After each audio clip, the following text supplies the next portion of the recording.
Hi, I'm Min for Kpop-TV.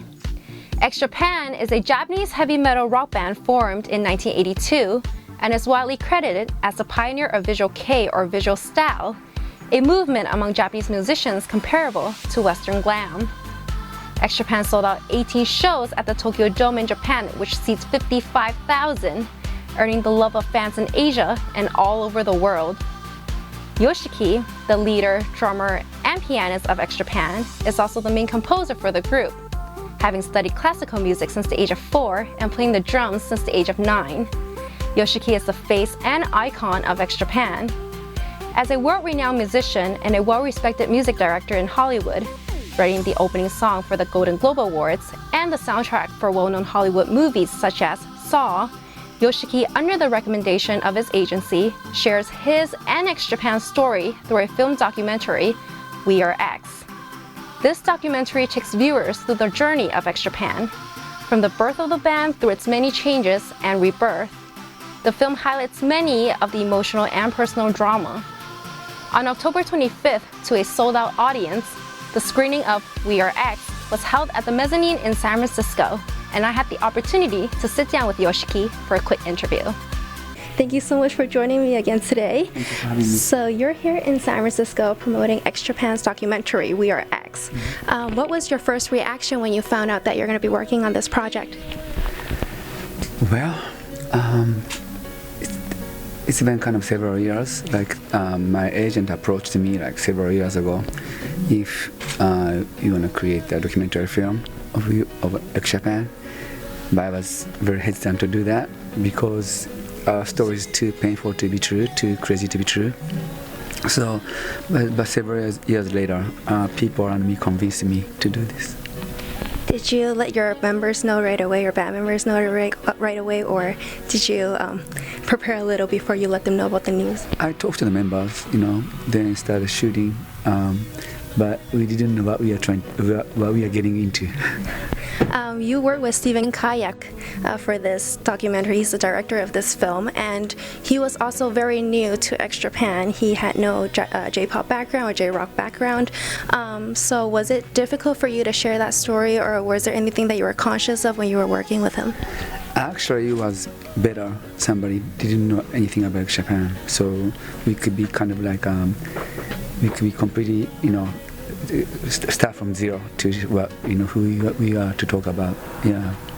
I'm sure there's a lot of material since the band's been around for so long. Was there anything in particular that you definitely wanted to include into the documentary to show your fans after all these years? I mean, we have so much dramas, death, and then suicide, and brainwash, and so it was kind of hard to avoid those issues. But I wanted this film to be kind of leave a positive feeling after people watching this film. So that's the only thing I asked him. You can use anything, any way you want, but I don't want this film to be a horror film. You want it to be have a positive impact on your fans, especially since a lot of them gain strength from a lot of your music. Mm-hmm. For this film, I think this documentary is one of the rare outlets where fans, and a lot of your fans and the viewers, even new fans, get a glimpse of some of your most rawest emotions and your reactions towards a lot of the events that happened. Were you hesitant of putting that on screen, a more vulnerable side of Yoshiki, since you're always on the spotlight? Yes, at the beginning I was very, I didn't open my heart to interviews. I was kind of avoiding the subject. But after several interviews, I kind of opened the door all the way, said, ask me anything, then start crying when I'm doing interviews too. I'm sure it's very emotional and very personal to you as well. This film has premiered in other parts of the world, such as Hong Kong and I'm sure England or London. Has fans reacted differently towards the film so far? Yeah, so we went to several film festivals. Actually, we were invited over 20 film festivals around the world. So far, this is very impactful. Yeah, actually when I saw it first time, I cried 10 times. Yeah, then it was amazing reaction so far.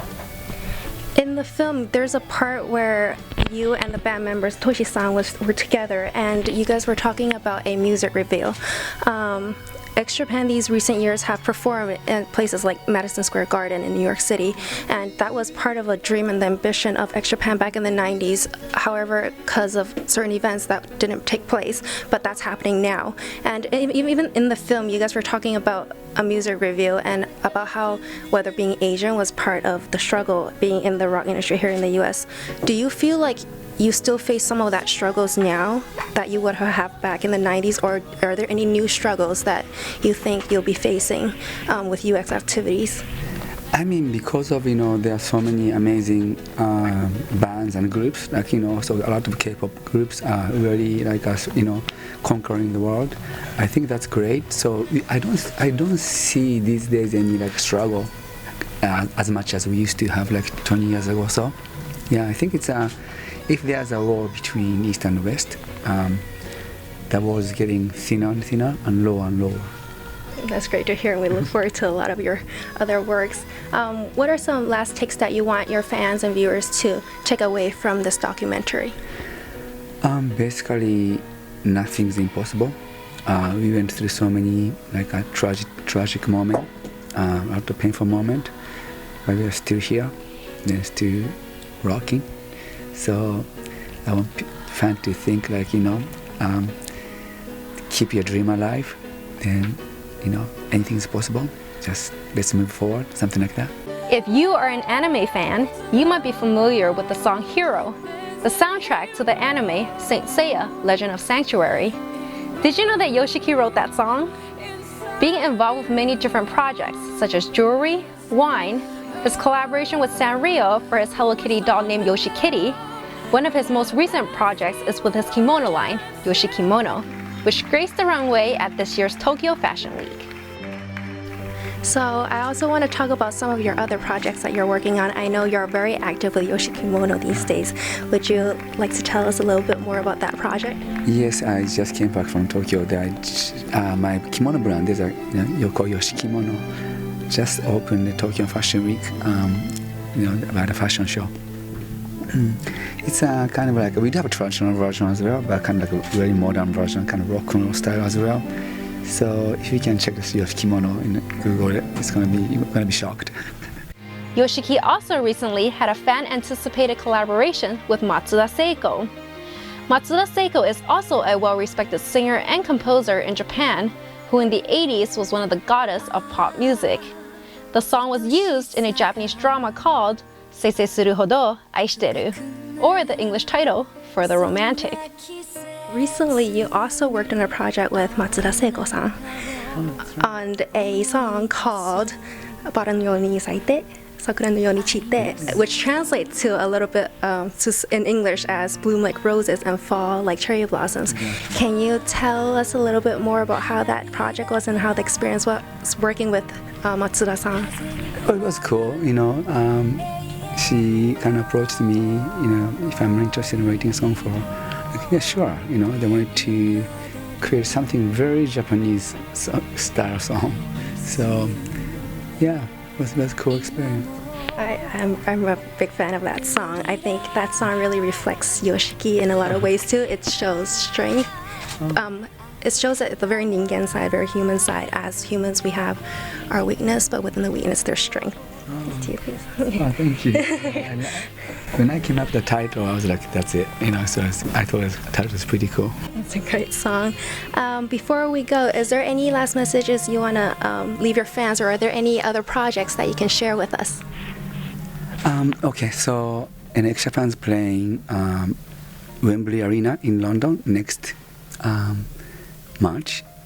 Also, I'm playing at solo, playing with Carnegie Hall in New York this coming January 12th and 13th, playing with the Tokyo Philharmonic Orchestra. Also, I wanted to say thank you for my fans.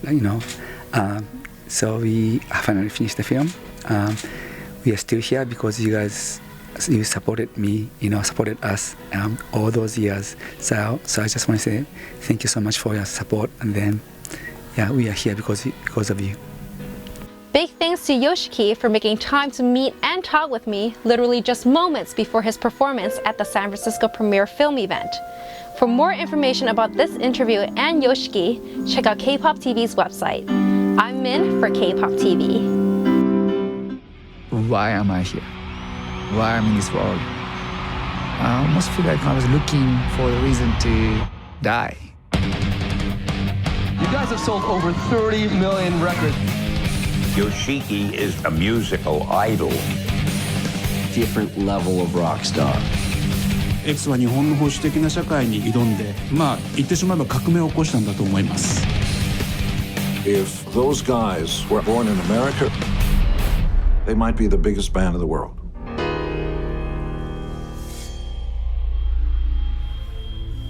After my father died, my mother bought me a drum set. And instead of breaking things, I started banging drums. The band was my family. My fans are my family. Hideto Matsumoto, lead guitarist for the band X Japan, killed himself, leaving no explanation. X Japan's era was over. Pain became my friend, my enemy. That's the reason you do art, to exercise your demons and exercise with your demons. The day I'm gonna die, I'm gonna tell myself, at least I tried everything. 毎回倒れてたんです、ステージが終わった後。生命の危機だったりするっていうことはよくあるんですよ。You put everything into something. You don't lose. Worst comes worst, you die. みんなと一緒に作っているバンドなんだなということも強く感じました。Being on stage, I felt I'm home.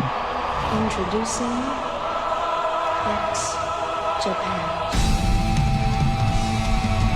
I should not be playing to create some kind of art. It's a wall.